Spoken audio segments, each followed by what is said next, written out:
el discurso de la ministra Lenia Batres. Muchas gracias, señor ministro. Vamos ahora con la participación de la ministra Lenia Batres Guadarrama. Ministra, buenas tardes. Adelante con su mensaje. Muchas gracias, distinguidos diputados, diputadas, senadores, senadoras, ministros, ministras, consejeras, consejeros, representantes de miembros del Poder Judicial de la Federación.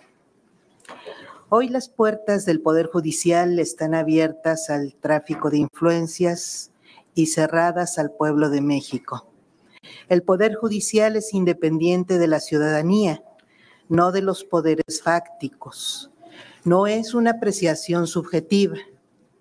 De cerca de 258,000 tesis aisladas y de jurisprudencia vigentes, solo 195 se refieren al derecho a la salud, 70 al derecho a la educación, 30 al derecho a la vivienda y apenas 13 al derecho al agua.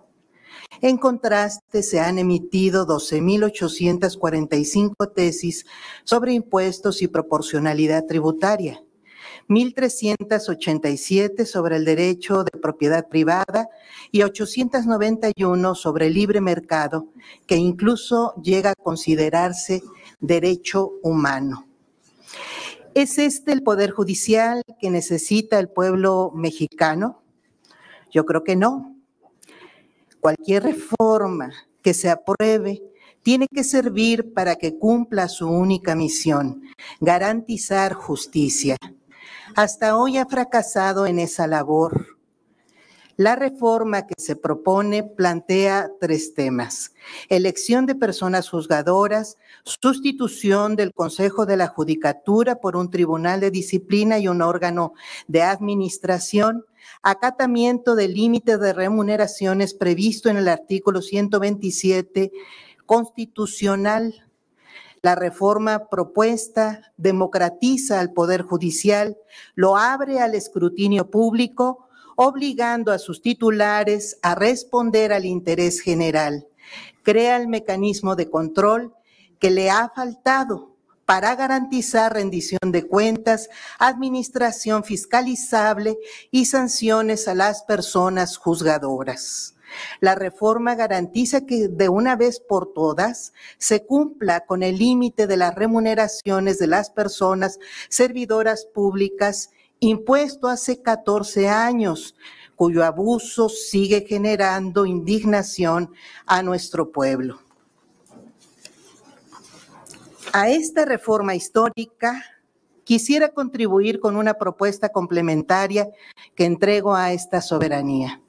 Propongo limitar a los órganos del Poder Judicial para que respeten claramente la Constitución, empezando por la Suprema Corte. Limitar sus interpretaciones y resoluciones, absteniéndose de revivir normas que el Congreso de la Unión ha abrogado y derogado y de emitir estándares, lineamientos o parámetros dirigidos a regular la función ejecutiva o legislativa. Limitar la invalidación de leyes para que proceda solo cuando se actualice algún contenido realmente inconstitucional. Eliminar la invasión judicial en nombramientos de funcionarios de la administración pública y de magistrados de tribunales administrativos o agrarios. Transparentar la actuación de los órganos jurisdiccionales, abriendo las sesiones de la Suprema Corte, publicando los proyectos de sentencia e incorporando la realización de audiencias públicas en las que puedan manifestarse actores que no sean parte en los juicios. Suprimir la manipulación de tiempos de resolución y la asignación arbitraria de casos a ministras y ministros en la Suprema Corte. De acuerdo con nuestra Constitución, no existe la supremacía judicial, sino la supremacía constitucional y el equilibrio de poderes. Si bien el Poder Judicial debe abstenerse de invadir facultades de otros poderes, creo razonable que expanda sus propias facultades. Esta reforma es una oportunidad para revisar los mecanismos de cumplimiento de ejecutorias de juicios constitucionales para sustituir la desproporcionada destitución y consignación penal de personas servidoras públicas como únicas medidas garantes de las sentencias. Propongo que se revise también quién tiene la última palabra en la interpretación constitucional. Creo que debe ser compartida por los poderes de la Unión para eliminar la indebida supremacía judicial que existe de facto. Por otro lado, debemos generar mecanismos y criterios que faciliten la defensa de derechos sociales en las instancias jurisdiccionales. Si alguna atribución de la Corte debe ser amplia, eficaz y contundente, es la que se circunscribe a su propia naturaleza de instancia revisora. Propongo a esta soberanía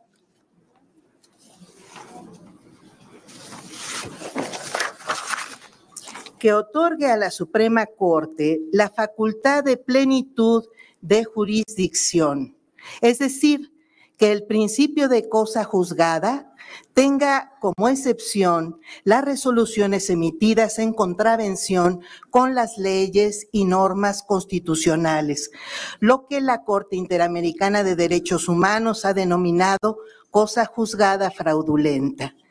Permanentemente llegan casos a la Corte en los que se defrauda la justicia, la defensa, el procedimiento, la instancia y quedan en absoluta impunidad. Las principales víctimas de esta ausencia de garantías jurisdiccionales son las personas más humildes.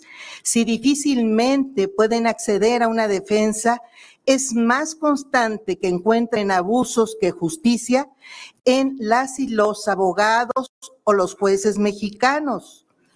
Para nuestra población, la justicia en México es cara, elitista, desgastante, humillante, lenta, inaccesible, inentendible, abusiva, misógina, racista, clasista, corrupta, parcial.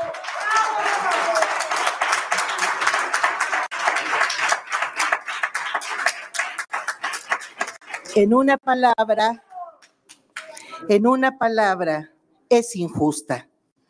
La sociedad mexicana demanda que las personas juzgadoras respondan a los intereses públicos y sociales, sean confiables, rindan cuentas y actúen con transparencia, honradez, racionalidad y decencia en el uso del gasto público, con sensibilidad y conciencia social, con solidaridad hacia el que sufre, con humildad y vocación de servicio. Las y los impartidores de justicia no somos dueños del Poder Judicial. Su único propietario es el pueblo mexicano, que tiene en todo momento el inalienable derecho de modificarlo como parte esencial de su forma de gobierno. Muchas gracias. No. Y luego dice, a ver, regrésale unos 10 segunditos. Ministro Juan Luis González. Regrésale unos 10 segunditos, Adri, porque luego le dicen ministra del pueblo. Escuchen. Gracias, ministra. Vamos ahora a escuchar. Ahorita Adriana nos va a apoyar poniendo la parte final de este primer foro, que es donde también, como ya lo adelantaba el diputado Hamlet Almaguer, participa Arturo Saldívar Lelo de la Rea. Él cierra realmente el foro. Y antes de ir con Arturo Saldívar, pero bellísimo, o sea, los 5 minutos más bellísimos discursivamente hablando, porque a su servilleta le gusta el discurso, la comunicación política y demás. Bellísimo. O sea, no se necesita la verborrea ni las palabras domingueras, no se necesita estos eufemismos, ni un léxico tan avanzado para que los abogados y la litis y a ver si estos ignorantes aprenden un poco. No, realmente me quedó claro desde un inicio que Lenia Batres al parecer, la tarea más importante que tiene los ministros y los jueces que quieran estar del lado de este proceso de transformación es traducir el derecho, socializar el derecho para todas y todos. Luego viene la cereza en el pastel, que en efecto es Arturo Saldívar, que vamos a estar hablando dentro de unos minutos con mi querida Eli TV sobre este caso. Vamos a escuchar cómo cerró el foro con Saldívar Lelo de la Rea. Al de la Suprema Corte de Justicia de la Nación, Arturo Saldívar. Adelante, expresidente. Buenas noches. Buenas noches. Agradezco a los diputados Ignacio Mier y Juan Ramiro Robledo su amable invitación. Cada vez que se hace una crítica al Poder Judicial, se habla de independencia judicial y de autonomía, como si estos conceptos fueran valores en sí mismos, como si fueran conceptos etéreos y no garantías instrumentales para la justicia. Se olvida casi siempre que la independencia judicial exige legitimación social, esto es, la confianza del pueblo, de la gente, en su aparato de justicia. Sin legitimación social, la independencia no es sino una máscara para juzgar en contra de los derechos y los intereses del pueblo. La legitimidad social en la justicia de México está rota desde hace mucho tiempo, pero quizás nunca ha estado en peor situación que ahora. Si preguntamos a la gente, que lo hicimos en los diálogos por la transformación, 6 meses intensos, más de 400 foros, la gente te dice que tenemos una justicia elitista, una justicia que privilegia a los que tienen frente a los que no tienen, que maltrata a las mujeres, que castiga la pobreza y no la delincuencia, y que no tiene legitimación social. Hace unos años, ante esta situación tan grave de la justicia y en particular del Poder Judicial Federal, con el apoyo del presidente Andrés Manuel López Obrador y de la mayoría de las fuerzas políticas de este Congreso de la Unión, se llevó a cabo una reforma judicial con y para el Poder Judicial, una autorreforma del Poder Judicial que fue muy importante y que dio resultados mientras se tuvo la voluntad de que los diera. Se combatió como nunca la corrupción, se desarticuló el nepotismo, se previno y se castigó el acoso sexual. Generamos una justicia digital completa. Tuvimos una escuela profesional, judicial profesional, con una nueva carrera judicial. Se generó un auténtico instituto de la defensa pública y lo más importante, se generó una política de igualdad y paridad de género. Lamentablemente, en enero de 2023 se tomó otra decisión y la decisión fue: destruyamos todo lo que se hizo y confrontémonos con los otros poderes del Estado. Y entonces se dejó de combatir la corrupción, se regresó al nepotismo como cultura, se quitaron las políticas de paridad de género y de igualdad, la escuela judicial volvió a ser el club de amigos y el Instituto de la Defensoría Pública, el patito feo del Poder Judicial. Pero sobre todo se acrecentó la lejanía con el pueblo de México. La Suprema Corte se convirtió en defensora de las élites, de la oligarquía, de los poderosos, de la comentocracia, de la derecha. La Suprema Corte decidió otorgarle a la oposición en una suspensión, en una sentencia, lo que habían perdido en las urnas. Y esto lo dije en el Pleno de la Corte, siendo ministro en funciones. Pero lo peor decidió intervenir en el proceso electoral de manera descarada con los hechos que hoy son públicos de todos nosotros. ¿Cómo se hizo todo esto? Con la máscara de la supuesta independencia judicial. Somos independientes y podemos hacer lo que queramos y no tenemos que darle explicaciones a nadie. Pero olvidaron que el pueblo no es tonto. Y el pasado 2 de junio, el pueblo mandó un mensaje contundente de que se requiere una profunda reforma judicial y que requerimos una justicia diferente. Casi 36 millones de votos le dijeron a los ministros y a las ministras: no más injusticia, ya basta. Queremos un poder judicial sensible, cercano a la gente, con humanismo y fundamentalmente un poder judicial más democrático.